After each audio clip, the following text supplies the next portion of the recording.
하나님 말씀 예레미야 44장 20절부터 30절까지의 말씀입니다. 예레미야 44장 20절부터 30절 말씀 봉독하겠습니다. 예레미야가 남녀 모든 무리 곧 이 말로 대답하는 모든 백성에게 일러 이르되 너희가 너희 선조와 너희 왕들과 고관들과 유다 땅 백성이 유다 성읍들과 예루살렘 거리에서 분향한 일을 여호와께서 기억하셨고 그의 마음에 떠오른 것이 아닌가. 여호와께서 너희 악행과 가증한 행위를 더 참을 수 없으셨으므로 너희 땅이 오늘과 같이 황폐하며 놀램과 저주거리가 되어 주민이 없게 되었나니 너희가 분향하여 여호와께 범죄하였으며 여호와의 목소리를 순종하지 아니하고 여호와의 율법과 법규와 여러 증거대로 행하지 아니하였으므로 이 재난이 오늘과 같이 너희에게 일어났느니라. 예레미야가 다시 모든 백성과 모든 여인에게 말하되 애굽 땅에서 사는 모든 유다 사람이여 여호와의 말씀을 들으라. 만군의 여호와 이스라엘의 하나님께서 이와 같이 말씀하시되 너희와 너희 아내들이 입으로 말하고 손으로 이루려 하여 이르기를 우리가 서원한 대로 반드시 이행하여 하늘의 여왕에게 분향하고 전제를 드리리라 하였은즉 너희 서원을 성취하며 너희 서원을 이행하라 하시느니라.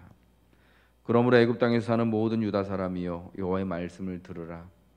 여호와께서 말씀하시되 보라 내가 나의 큰 이름으로 맹세하였은즉 애굽 온 땅에 사는 유다 사람들의 입에서 다시는 내 이름을 부르며 주 여호와의 살아계심을 두고 맹세하노라 하는 자가 없으리라.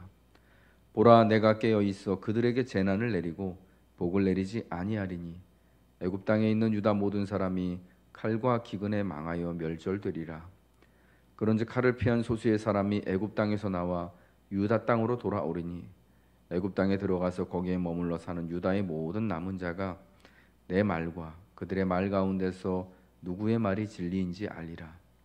여호와의 말씀이니라. 내가 이곳에서 너희를 벌할 표징이 이것이라. 내가 너희에게 재난을 내리리라 한 말이 반드시 이루어질 것을 그것으로 알게 하리라.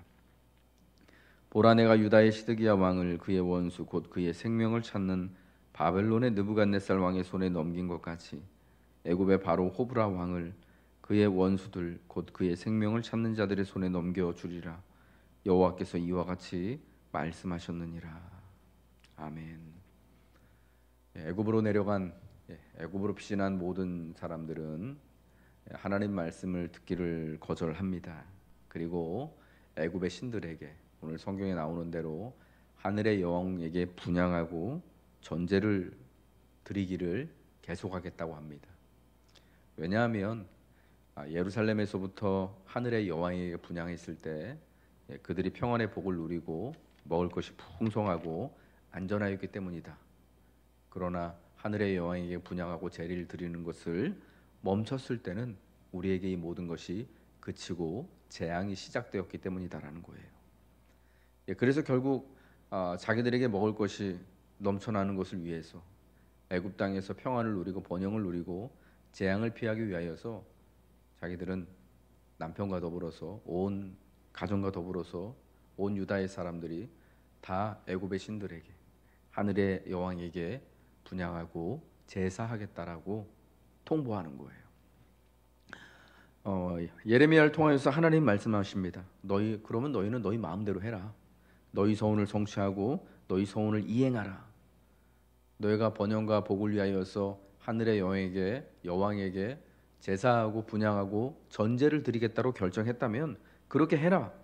그러나 그 번영을 위하여서 안전을 위하여서 택한 그 하늘의 여왕에게 제사하는 그 우상의 숭배가 결국 예루살렘과 유다를 멸망시켰던 것처럼 유다의 도망온 애굽으로 피신한 너희들에게도 역시 똑같은 운명이 기다릴 것이다 라고 말씀하는 것입니다. 보라 내가 나의 큰 이름으로 맹세하였은즉 애굽 땅에 사는 유다 모든 사람들이 다시는 내 이름을 부르며 저 여호와의 살아계심을 두고 맹세하노라 하는 자가 없으리라 라고 말씀하십니다. 하나님이 말씀하신 것 이렇듯 하늘의 여왕에게 제사하겠다라고 아예 대놓고 이제는 하나님께 반역하기로 들기로 한 이 백성들에게 하나님 두 가지를 말씀하시는데, 첫 번째는 애굽 땅에서는 다시는 애굽 온 땅에 사는 유다 사람이 다시는 내 이름을 부르지 않을 것이다, 라는 것입니다. 그들 중에 나를 믿는 자가 없을 것이다. 이것은 하나님의 영광과 하나님의 계시를 그들에게 보여주시지 않으시겠다라는 그런 의미가 되는 것이죠. 하나님의 얼굴을 그들에게 가리우시겠다라는 거예요. 그리고 그들에게 하나님이 깨어 있어 재난을 내리시겠다라고 말씀하는 것입니다. 칼과 기근이 그들을 따라갈 것이다라는 겁니다. 칼과 기근을 피하여서 애굽으로 도망갔지만 그 칼과 기근이 그들을 따라가서 마침내 애굽에 사는 모든 유다 사람이 칼과 기근에 망하여 멸절될 것을, 그래서 칼을 피한 소수만이 애굽에서 나와서 다시금 유다 땅으로 돌아가 살게 될 것이다. 그래서 이제 유다에 남아 있는 그 얼마 안 되는, 이제 얼마 안 남은 그 사람들이 그들의 말과 내 말 중에 누가 진실인지를 그때에 가서 이 모든 재난과 어려움을 겪은 이후에 알게 될 것이다라고 말씀하십니다. 하늘의 여왕을 섬기겠다라고 한 애굽으로 피신한 자들에 대한 응답은 칼과 기근이었다라는 것입니다. 이 재난은 사실은 그들의 선택에 따른, 그들이 애굽으로 피신하여서 애굽에서 행한 모든 것들에 대한 사실은 정당한 보응이었습니다. 그들이 그런 삶의 발자국을 남긴, 자기들이 직접 그 우상숭배의 발자국, 그저 번영과 안전만을 추구하는 삶의 모습을 뒤따라온 삶의 이자와 같은 것이었다라는 거예요. 이래서 사실은 이것은 누구를 탓할 수 있는 것이 아니죠. 하나님을 탓할 수 있는 것도 아니고 사람을 탓할 수 있는 것도 아닌, 그저 배부르게 먹기를 위하여고 안전을 위하여서 행했던 모든 일들에 대한 결과다라는 것입니다. 오늘 우리도 사실은 우리의 삶이 그러한 삶이지 않습니까? 그저 안전하기 위하여서 조금 더 배부르고, 어쩌면은 이제 배부른 시대는 이제 끝나서 조금 더 특이하고 특색 있고 만나고 내 오감을 만족시켜 주는 것을 먹고 경험하고 누리고 자극받기 위하여서 우리가 여러분 인생을 그렇게 살아가고 있지 않습니까? 이에 대한 모든 것에 대한 우리가 누려왔던 것, 내가 결정하고 행했던 것에 대한 모든 삶의 흔적으로서 지금 우리는 여러 가지 어려움들을 이자와 같이 사실은 받게 되어지는 것입니다. 하나님을 버리고 사실은 인생의 우선순위를 그저 번영과 부유함과 안전에 두게 될 때,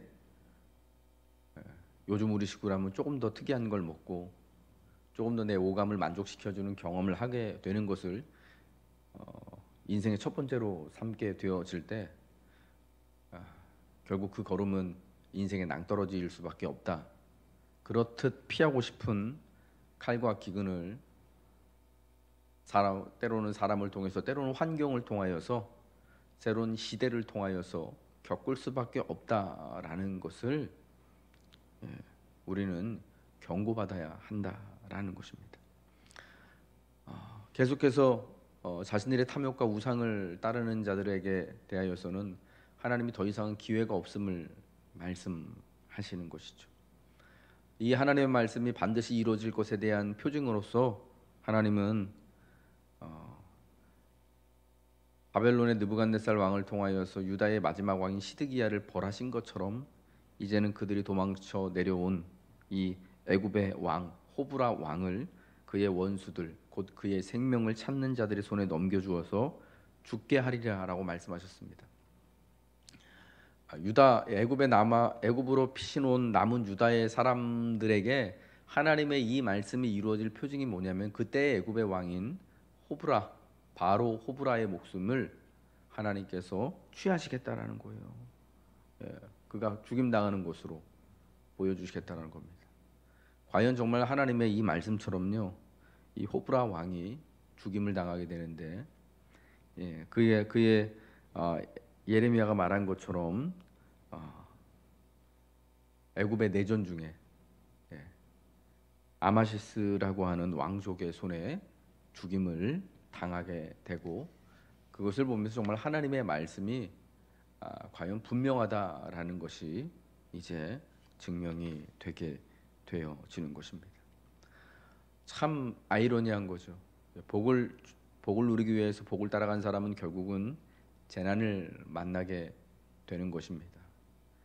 그러나 황폐해진 그 유다 땅 가운데서 남아서 하나님의 말씀을 듣고 하나님을 추구한 자들에게는 지금은 당장은 황폐하고 전쟁으로 피폐해진 그러한 고국의 형편이지만 그러나 평안을 누릴 수 있게 되어지는 것이고 장래에 대한 소망을 품을 수 있게 되어지는 것입니다. 하나님이 사랑하는 성도 여러분, 오늘 이 말씀이 우리에게 분명한 표지가 되어지고 교훈이 되어져야 할 줄로 믿습니다. 계속해서 우리의 탐욕을 따라 살아간다면 그저 번영과 행복이 그저 내가 하고 싶은 대로만 하는 것이 계속 우리 인생의 최고의 목적이 되고 목표가 되어진다면 거기에는 그거 정말 그것을 다 이룰 수도 없을 뿐더러 그것이 인생을 사실은 재난으로 위기로 끌고 갈 수밖에 없다라는 것입니다. 다시금 우리 인생의 좌표를 하나님을 향하여 하나님으로 설정하시기 바랍니다. 내가 추구해야 할 것이 더 많은 복과 더 많은 양식이 아니라 하나님임을 여러분 꼭 믿으시기 바랍니다. 하나님의 얼굴이 언제나 내게서 가리워지지 않고 내가 늘 하나님의 음성의 말씀을 듣고 하나님과 함께 동행하는 것이 이 땅에서 나그네와 같은 삶을 사는 우리들에게 가장 큰 축복임을 믿으시길 주님의 이름으로 부탁합니다. 기도하겠습니다. 하나님, 애굽 땅에 사는 모든 유대인들에게 그들이 서운한 대로 그들의 서운을 또 이행하라고 주님 말씀하시면서 더는 그들에게 어떤 기회가 없음을, 애굽으로 내려온 모든 사람들이 칼과 기근에 망하게 될 것을 주님 말씀하셨습니다. 그들이 그것을 선택하였기 때문에 결국 그 선택에 대한 책임도 그들이 져야만 하는 것이었습니다. 하나님, 오늘 우리는 우리 인생에 대한 어떤 선택을 합니까? 하나님, 우리의 탐욕을 쫓지 않게 하시고 하나님, 우리 탐욕이 빚어 만든 하나님 인생의 우상들을 쫓아가는 것이 아니라 오직 하나님만을 택할 수 있는 믿음을 우리에게 허락하여 주옵소서. 하나님, 오늘 10월 9일 한글날 연휴입니다. 주님, 오늘부터 또한 연휴 주말이 시작되는데 이 주말의 시간을 은혜 가운데 보내게 하여 주시고 특별히 하나님, 우리의 정신과 마음과 믿음이 우리의 말과 글로 드러나고 표현되어 지오니 사랑하는 성도들의 모든 행실, 말과 그들이 또한 표현하는 글이 언제나 주님 보시기에 진실되고 성실하며 온전할 수 있도록 하나님, 우리를 다스리시고 붙들어 주시옵소서. 우리의 마음과 행위와 우리의 말과 모든 것들을 주장하시는 예수 그리스도 이름 받들어 기도합니다. 아멘. 하늘에 계시는 우리 아버지여, 이름이 거룩히 여김을 받으시오며 나라가 임하시오며 뜻이 하늘에서 이룬 것 같이 땅에서도 이루어지이다. 오늘날 우리에게 일용할 양식을 주옵시고 우리가 우리에게 죄 지은 자를 사하여 준 것 같이 우리 죄를 사하여 주옵시고 우리를 시험에 들게 하지 마옵시고 다만 악에서 구하옵소서. 대개 나라와 권세와 영광이 아버지께 영원히 있사옵나이다. 아멘.